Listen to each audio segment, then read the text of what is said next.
Provérbios capítulo 21, versículo 2. Na versão revista atualizada diz assim: todo o caminho do homem é reto aos seus próprios olhos, mas o Senhor sonda os corações. Na linguagem de hoje, diz assim: se você pensa que tudo que faz é certo, lembre que o Senhor julga as suas intenções. Na revista, aliás, na edição contemporânea, tradução chamada contemporânea, diz assim: nós avaliamos nossos atos pelas aparências, mas o Eterno examina nossos motivos. Examina nossos motivos. Então veja só. Então todo o caminho do homem é reto aos seus próprios olhos. Independente de fazer coisas boas ou mais. Ele acha que é o melhor fazer. Mesmo que está fazendo maldade. Ele acha que é o melhor a ser feito. Na concepção dele. Na mente daquela pessoa. Mas o Senhor sonda os corações. Ou seja, aqui nós estamos fazendo um contraponto entre a percepção humana, a percepção que o homem tem da sua realidade, e a avaliação de Deus. Ou seja, você toma decisões, mas se prepare, porque você vai estar sob avaliação. As minhas intenções eram boas, mas lá no íntimo, as suas intenções não eram boas, não. Você diz que eram boas, né? Não, mas no íntimo não eram. E aí é nesse íntimo que Deus avalia. Então todo caminho é reto aos próprios olhos. Esse versículo vai enfatizar, que nós, seres humanos, temos a tendência de tomar decisões, implementar nossas ações, e muitas vezes a gente vai enxergando essas escolhas como corretas e justas. Como corretas e justas. Independentemente do que os outros pensam ou possam vir a pensar, ou mesmo até independentemente do que Deus venha a pensar. Ele acha que é o melhor a fazer.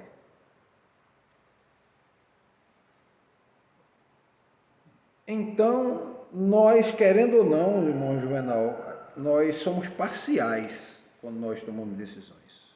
É isso que esse texto quer dizer.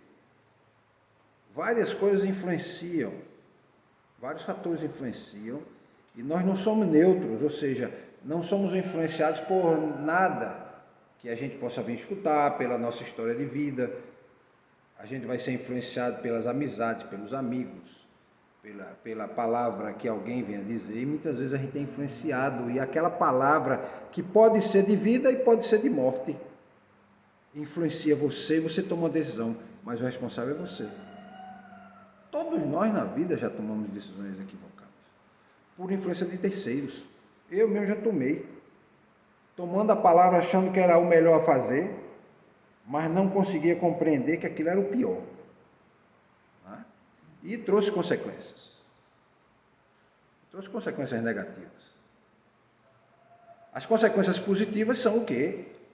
O aprendizado que você toma e que você tem diante daquela situação. Esse é o lado positivo. Aprender com o erro. Que muito poucos querem fazer, aprender com o erro. Porque aprender com o erro lhe faz refletir sobre o que você fez, lhe faz amadurecer, lhe faz mudar a forma de pensar, de tomar decisões, muitas vezes impulsivas, e são as piores decisões. Você toma a decisão impulsiva e você depois se arrepende. Segundo ponto é que o Senhor sonda os corações. Então essa passagem mostra que há um contraste, entre as nossas percepções e a avaliação de Deus. As nossas percepções são limitadas. Nós somos limitados na forma de pensar, na forma de tentar entender esse mundo, tentar entender a nossa própria realidade, ao ponto de não saber responder quem sou eu. Quem sou eu? Eu não consigo ter resposta completa. Nós não conseguimos, irmão Juvenal. A gente tem respostas parciais. Eu sou homem, eu tenho 54 anos, tenho 3 filhos, eu estudo, eu eu gosto de leitura, eu gosto de música, eu pratico esportes, né? Faço atividade física. Isso é uma resposta parcial. A resposta verdadeira é aquela que vem dentro do coração do homem. Né? E a Bíblia diz que todo homem é mau. Todo homem é mau. Mas alguns homens se deixam ainda usar por Deus ou deixam Deus interferir nas suas vidas. E por deixar Deus interferir nas suas vidas, ainda conseguem fazer o bem. E o bem só é promovido no mundo por conta da interferência de Deus. Porque se fosse apenas pelo desejo do homem, a gente não faria o bem. Ninguém imagine que faz o bem porque é o homem que faz o bem. É porque Deus interfere para que haja o bem. Porque se não houvesse o bem, que mundo nós teríamos? Né? E além do mais, Deus, na sua justiça, Ele permite que a morte entre no mundo. Para que o sofrimento em algum momento pare, porque seria insuportável viver no mundo eternamente no sofrimento. Então a morte é um ato de justiça da parte de Deus. Porque ali cessa, né, esse sofrimento. Então, nossas percepções são limitadas, né? Quem tem a capacidade, como eu tenho dito, de examinar o coração, de conhecer as verdadeiras intenções, quais são as preocupações, quais são as motivações que estão por trás das ações dos homens, é Deus. E esse texto mostra e sugere, né, que o Senhor som dos corações, que Ele não apenas julga as ações externas, não só aqui que nós vemos, mas Ele também sonda as intenções, as motivações internas. Ou seja, o verdadeiro motivo pelo qual a pessoa faz o que faz. Alguém pode dizer assim que quer ajudar, né, irmão Juvenal, a matar a sede de alguém, né? Mas ele pode botar algumas gotas de veneno dentro da água. E a pessoa bebe a água pensando que a intenção era de matar a sede, mas não era. Era, na verdade, de matar. Essa intenção, Deus viu. Deus vê e percebe claramente qual era a intenção. A intenção não era matar a sede, mas sim matar a pessoa. Então, a gente tem que refletir profundamente sobre as nossas percepções, sobre as nossas motivações, sobre aquilo que justifica os nossos atos. A gente costuma usar uma metáfora em torno de brincadeira, mas é uma verdade. Tem pessoas que quando vem a discussão, né, vem o fogo queimando, né, numa discussão ou num embate, eles resolvem apagar esse fogo jogando gasolina. Ele quer apagar o fogo? Não, ele quer aumentar o fogo. O que é que se quer dizer esse texto? Que as pessoas usam palavras para inflamar ainda mais o conflito e não para amenizar o conflito. E nós conhecemos pessoas que são assim. Não é, irmão João? Não é, irmã Clarice? A gente conhece gente que é assim. Ela age não para amenizar o conflito, mas para ampliar o conflito com as palavras. Então, essa passagem faz com que a gente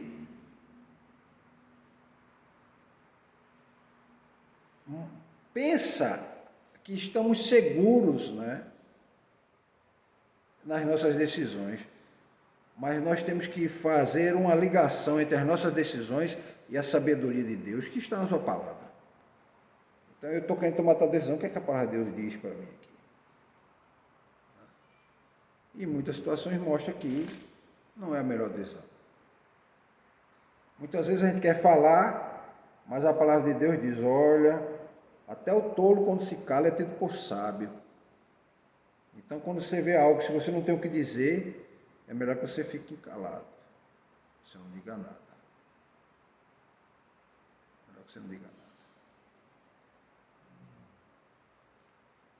Então, o texto continua mostrando que a sabedoria de Deus e essa justiça dele vai muito além das aparências, muito além daquilo que a gente percebe, que a gente vê.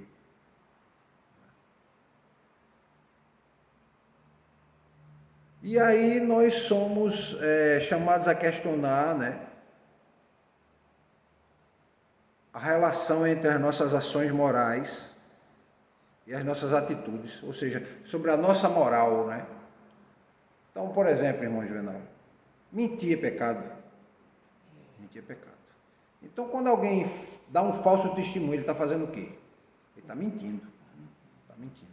Quando alguém está falando do outro, ele está muitas vezes mentindo a respeito do outro. Ele está pecando, está mentindo. Quando alguém resolve falar ou fazer um mexerico, como a gente diz, né? Ele está mentindo, muitas vezes.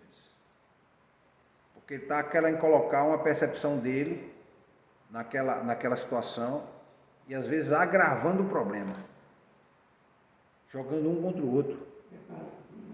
Jogando gasolina, exatamente, apagando fogo com gasolina. Então ele está mentindo, né? Quando ele comete um adultério, ele comete uma mentira, ele é um ato mentiroso. Porque ele está se envolvendo sexualmente com alguém que não é a mulher dele, que não é a esposa dele. Ou que não é o marido, pode ser dos dois lados. Né? Então é um ato de mentira, o problema está na mentira. Então a gente tem que fazer essa reflexão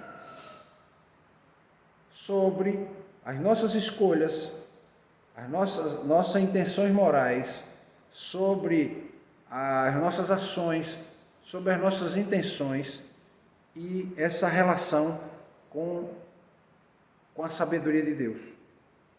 Com a sabedoria de Deus. E acima de tudo, ser humilde, né? Acima de tudo, ser humilde. E a humildade, meus irmãos, ela é uma condição básica para tudo na vida cristã. Ela é o começo da vida cristã, está na humildade. A humildade de reconhecer que é pecador. A humildade de reconhecer que está distante de Deus. A humildade de reconhecer que Deus é superior. A humildade de reconhecer que somos falhos. A humildade de reconhecer que precisamos de Deus. Ser humilde em reconhecer que nós somos limitados. Ser humildes para reconhecer que nós não sabemos tudo. E aí quando você não acha que sabe tudo, você não começa a querer tripudiar do outro porque conhece um pouco menos. Humilha o outro porque sabe um pouco menos. Entendeu, irmãos? Então a humildade é a base para a vida cristã. Tá? Por que a humildade é a base na vida cristã? Porque o ato de Jesus morrer na cruz foi um ato de humildade. A partir do momento em que ele deixa de viver na glória para viver como homem e fazer esse sacrifício, esse auto-sacrifício, né, pela humanidade, então é um ato de humildade. Então nós temos que ser humildes. Né? Então não devemos buscar, né,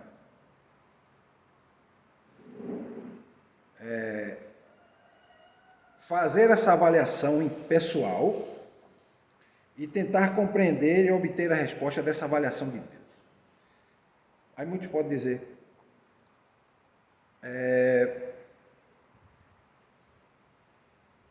como fazer essa avaliação? Né? Só lendo a palavra, estudando ela, você faz essa avaliação. Porque Deus vai mostrando você. Muitas vezes você está lendo um texto, você nem pensa naquela situação, e o texto diz, olha aqui a resposta para aquele problema. Você estava pensando. Aí você, mesmo, nem lembrava disso. Aí começa a ler e o texto diz, olha, você tem que fazer isso, isso, isso. E aí você começa a fazer, e você começa a ver o resultado. Resultados bons na sua vida.